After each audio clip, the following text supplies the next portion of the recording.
Bonjour à tous. Je suis Guy Michel Noël, votre formateur en BTS, MCO notamment, et je vais vous présenter donc le Pestel aujourd'hui.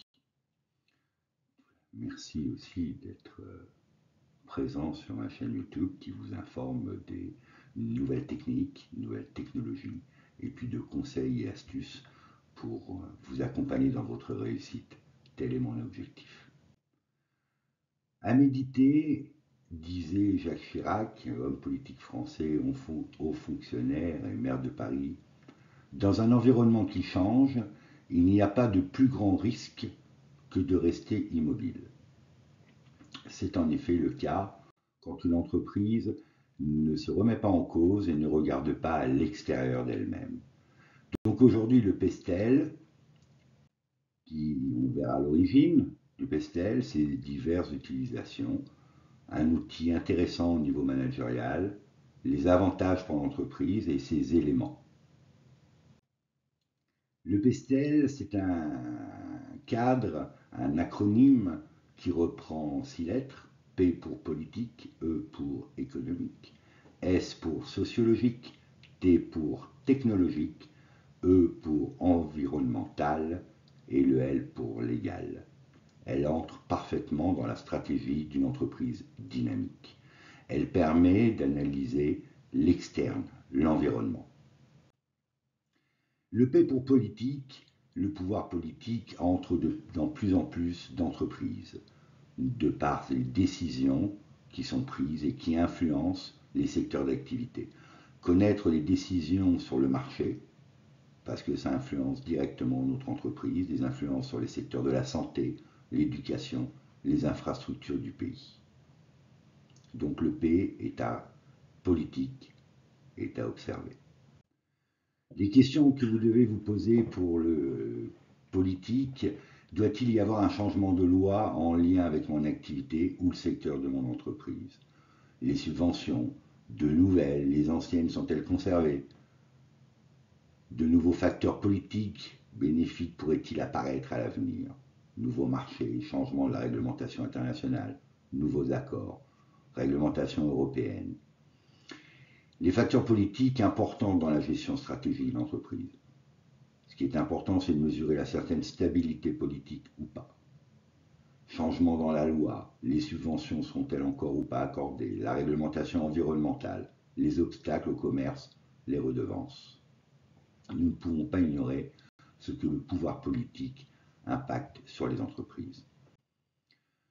Le E pour économique sont évidemment très importants, encore plus en période actuelle où nous voyons l'inflation galoper.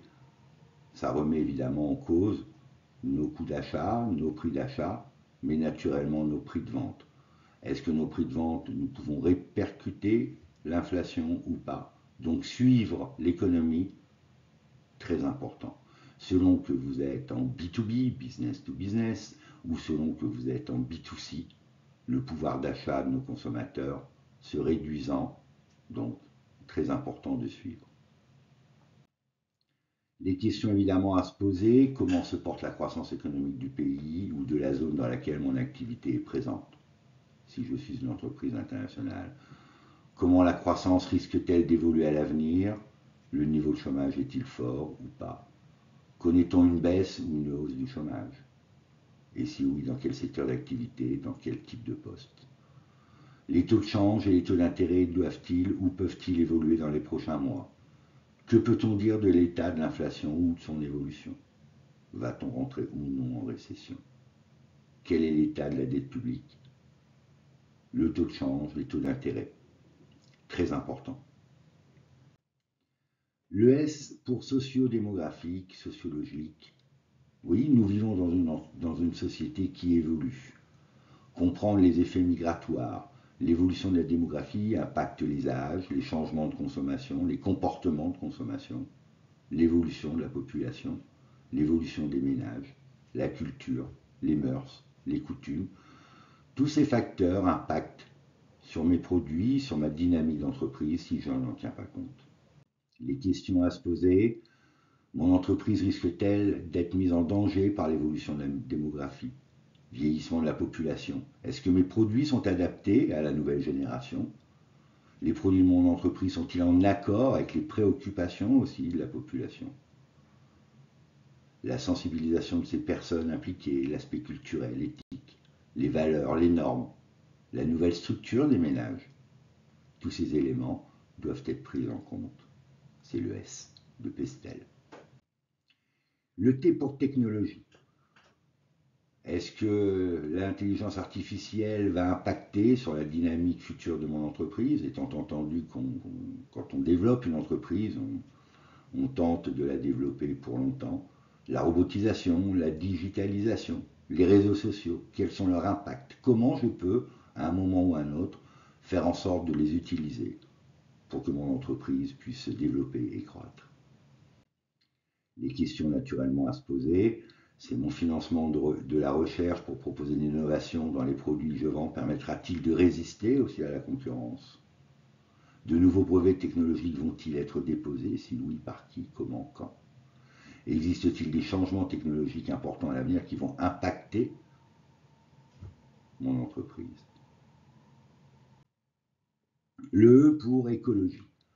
Prendre en compte la préservation de la planète, le recyclage, l'état des ressources naturelles, le coût énergétique naturellement, la pollution, le traitement efficace des déchets, les nouvelles normes européennes, tous les jours, le E écologie évolue.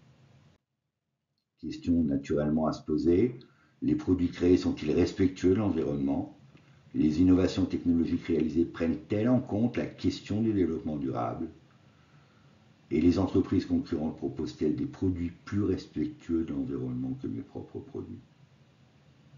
Être informé naturellement de l'évolution de la loi sur la protection de l'environnement, traitement des déchets, consommation d'énergie. Le L pour légal. Les lois évoluent tous les jours, l'entreprise doit en tenir compte. La loi sociale, la loi du travail, la loi du commerce. Toutes ces lois impactent mon entreprise tous les matins.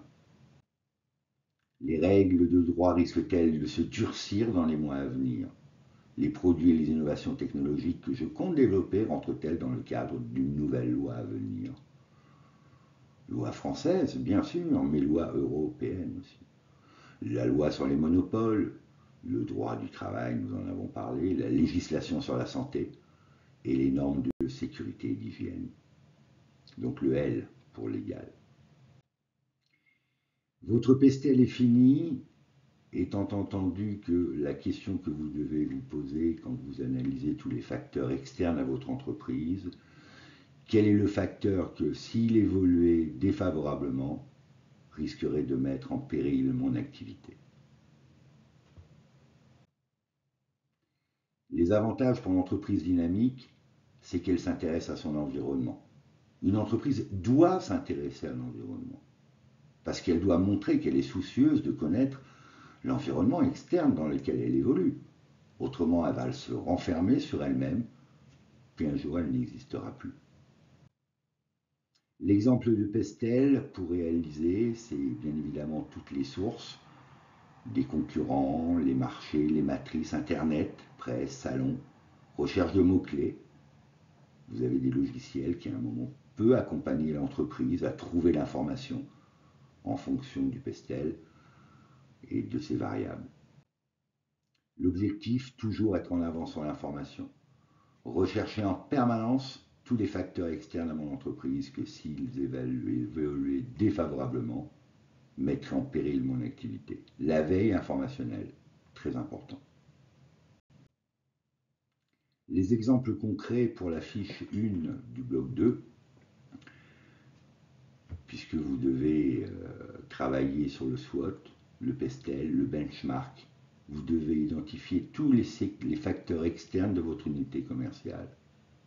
Ne perdez pas de temps, faites un travail minutieux, utilisez les sources et les ressources nécessaires pour pouvoir fournir un travail de qualité. Un PESTEL, c'est une matrice permettant de relever tous les facteurs externes de mon entreprise.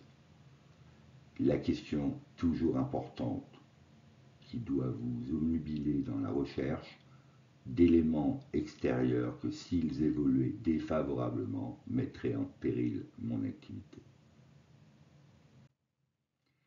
Je vous remercie pour votre visite. N'hésitez pas à vous abonner si vous le souhaitez, à liker si vous aimez, à commenter ou à poser des questions tout simplement, je vous répondrai.